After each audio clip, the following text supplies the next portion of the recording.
So today I am going to talk about food rheology. As we know, food is a very important item in our life, and food rheology is related to industry. So rheological properties of food. The rheological property defined as science which deals with the deformation and flow of material under applied force. When force is applied, so there is a deformation form.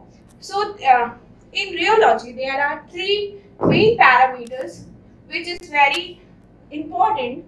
The one is force, the second one is deformation, and third one is time. So the knowledge of rheological properties is useful in designing mechanical handling devices in food processing industries. In liquid food product, rheological properties are very essential and very important to know for transportation in operation of food material. Food rheology is very important and play important role in mechanical handling system. Deals with deformation taking place in liquid, pasty food products like liquid and semi-liquid products.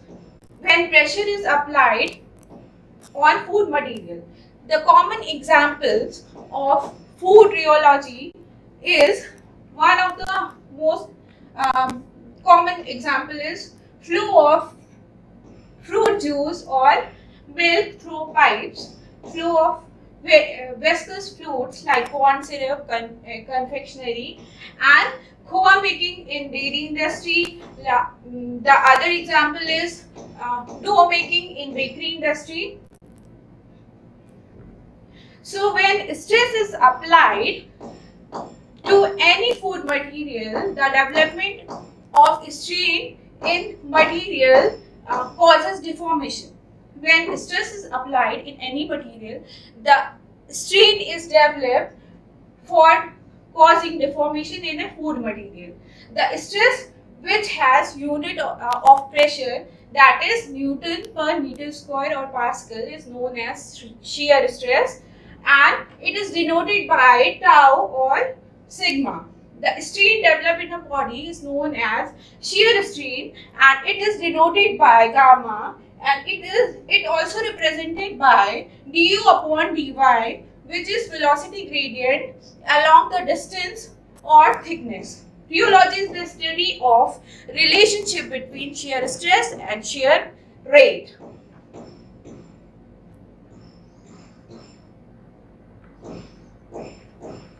So deformation of material can be divided into three parts: elastic deformation, and on flow basis there is a plastic flow and viscous flow. So three basic properties which is shows rheological behavior. One is elasticity, second one is plasticity, and third one is viscosity. These properties are generally represented by some classic ideal bodies, and for elastic behavior, the Hookean's body is denoted, and for plastic behavior, Sandvenin body, and for viscous, Newton's liquids are represented. The behavior of real material is not perfectly elastic or not perfectly plastic. So these ideal bodies are used for the standard or comparison for analyzing behavior of any real material. Elasticity. Basically, what is elasticity? Elasticity is reversible behavior, and plasticity is non-reversible behavior. Elastic behavior is when object or material return to its original shape and size after stress is removed. Elasticity is the tendency of an object to regain original shape when deforming force is removed. But plasticity is opposite. It is non-reversible. It is having non-reversible behavior, and plastic behavior is when the object or material does not return to its original shape after stress is removed. So Now I'm going to tell you about the viscosity, Newton's fluid. Viscosity is defined as resistance to flow of a fluid. If a fluid is held between two parallel, as you can see, there is a two parallel lines AB and CD. So if fluid is held between two parallel plates, the fluid may be assumed consisting of series of parallel layers like this. The fluid is initially stable at standing position. When F force is applied axially along the upper plate, that is upper plate is CD. So the plate CD moves forward like this. When plate CD moves forward, the viscosity mu is applied. So you can see here, when plate CD is moved forward, the velocity is applied as u. So let the plate CD moves with velocity u. As the plate CD moves with velocity u, the layer of fluid adjacent adhering the plate will move with velocity u. But the upper next layer, that is below to CD, this one, second one, third one, so it has lower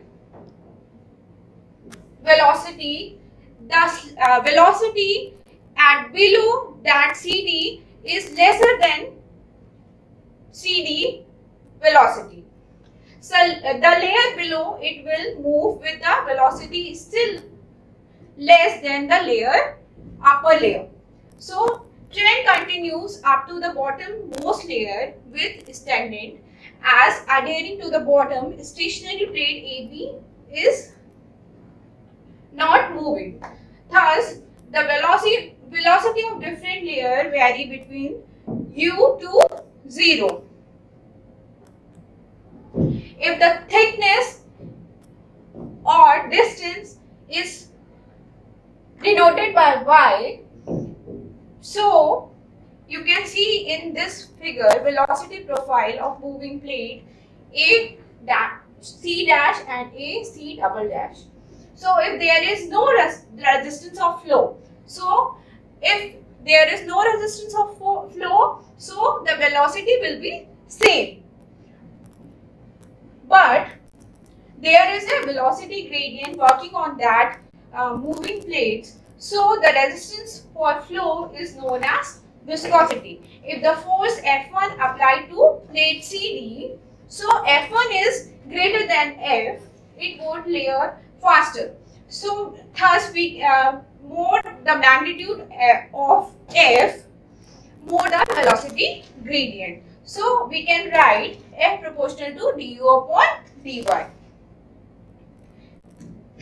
So if the plate CD has the area A and pressure acting on the plate, so we can write tau proportional to du upon dy. The velocity gradient du upon dy is also known as shear stress or shear rate, and it is also known as strain.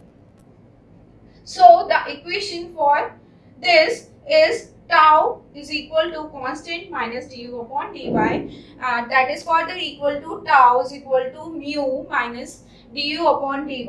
Here the minus indicates that the distance y increases, the velocity decreases.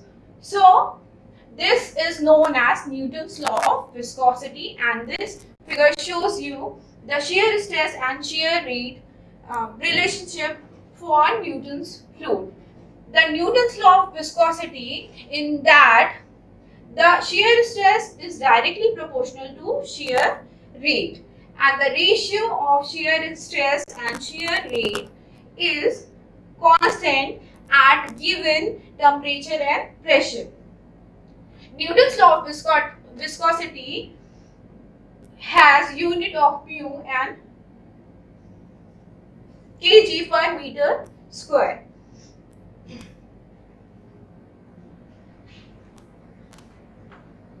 So if next topic is effect of temperature on viscosity of Newtonian fluids.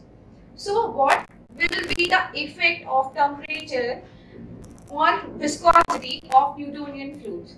When the temperature increases, the viscosity will be decreases. As we know, many of the foods in food industry is heated, or the temperature varies with different type of techniques. So many food materials are handling at different temperature. Food may be handled packaging, transportation, or consumption. In all these cases, the flowability of food plays a major role. So flowability is inversely proportional to viscosity. The effect of temperature on viscosity is also known to be inversely proportional. As temperature increases, the viscosity decreases. And this effect can be calculated or can be represented by the Arrhenius equation, that is mu is equal to mu naught E ET RT. E is the activation energy in joule per gram mole, T is the temperature in Kelvin, and R is the universal gas constant, that is 8.23 joule per gram mole Kelvin. For evaluation, we can logarithmic these equation and we can find the viscosity at different temperature.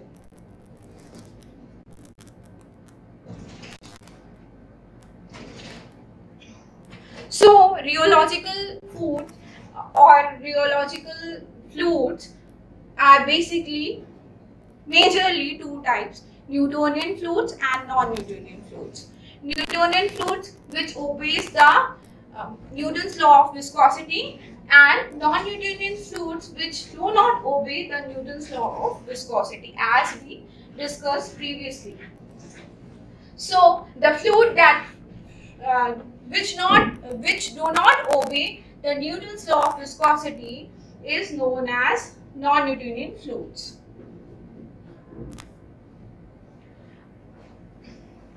You can see here the shear stress and shear strain relationship of different non-Newtonian fluids.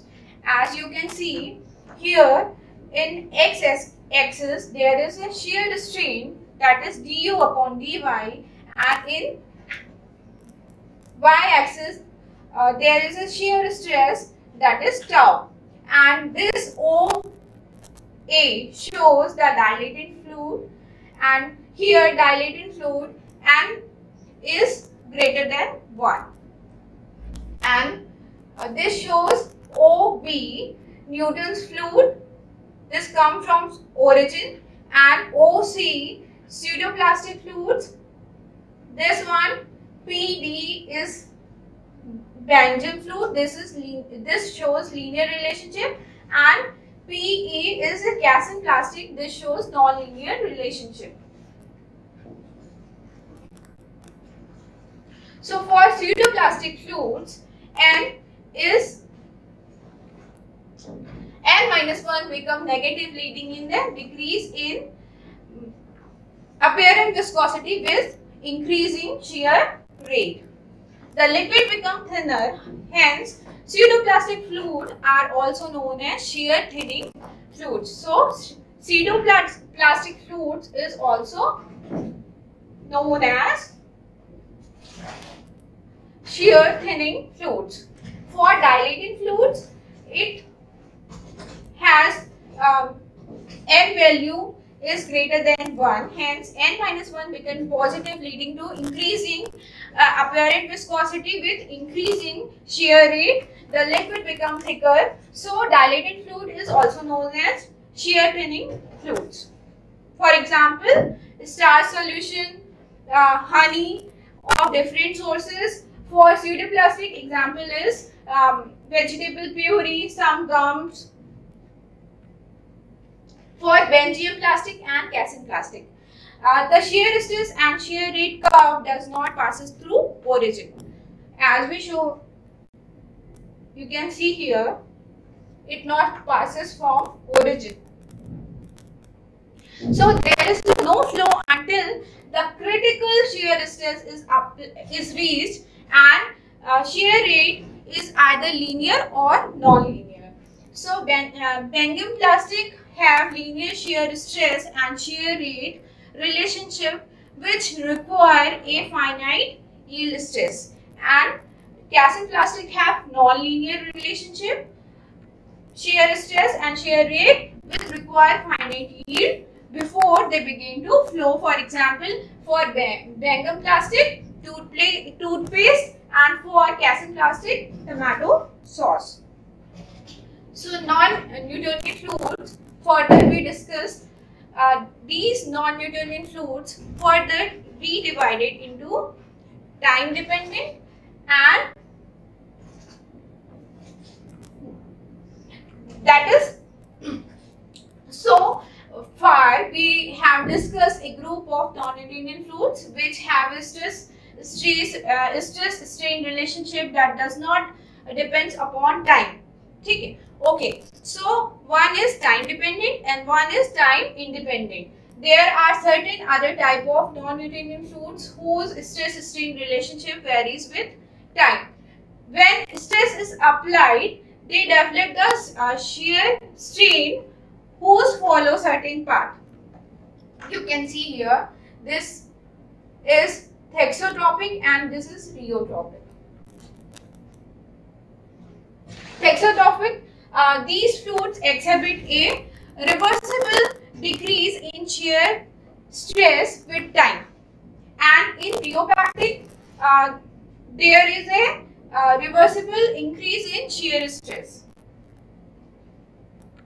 So, for some examples of thexopactic is polymer solution, and one example of rheopactic is soil gypsum. Next topic is rheological model. Based on the experimental evidence, agriculture products are viscoelastic. Basically, agriculture produce are viscoelastic. So for this, in a linear viscoelastic material, the ratio of shear stress and shear strain is a function of time and alone, not the stress magnitude. Mechanical model consists of spring and dashpot. Here is a spring and dashpot, and for this, spring obey the Hooke's law and dashpot obey the Newton's law. So, rheological model, linear viscosity applicable at small deformation. Assumption, we can assume deformation consists of independent elastic and viscous component, and deformation can be described by the combination of Hooke's law and Newton's law. Hooke's law, that is mu upon E sigma, and Newton's law is sigma upon d dt upon d. The mechanical model of viscosity, different combination of elastic element have modulus E, and viscous element have coefficient of viscosity are employed. So, rheological model, Maxwell model. In this model, the spring and dashpot are connected in series, as you can see here.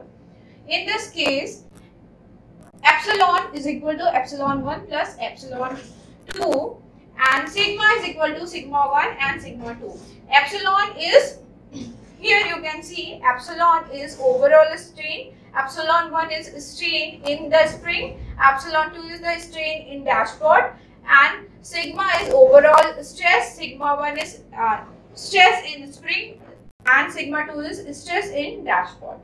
So, taking derivative, d epsilon upon dt is equal to d epsilon 1 dt plus d epsilon 2 upon dt. Since d epsilon 1 upon dt is equal to E d epsilon dt, and epsilon 2 is equal to n long leg d epsilon 2 upon dt, we get by substitution, d epsilon upon dt is equal to 1 upon E upon d sigma 1 upon dt plus d sigma 2 upon n, and d sigma upon dt is equal to 1 upon E d epsilon dt plus sigma upon n. So this is a Maxwell model, and today I am going to shut this topic here, and we further discuss in other lecture series. So thank you so much.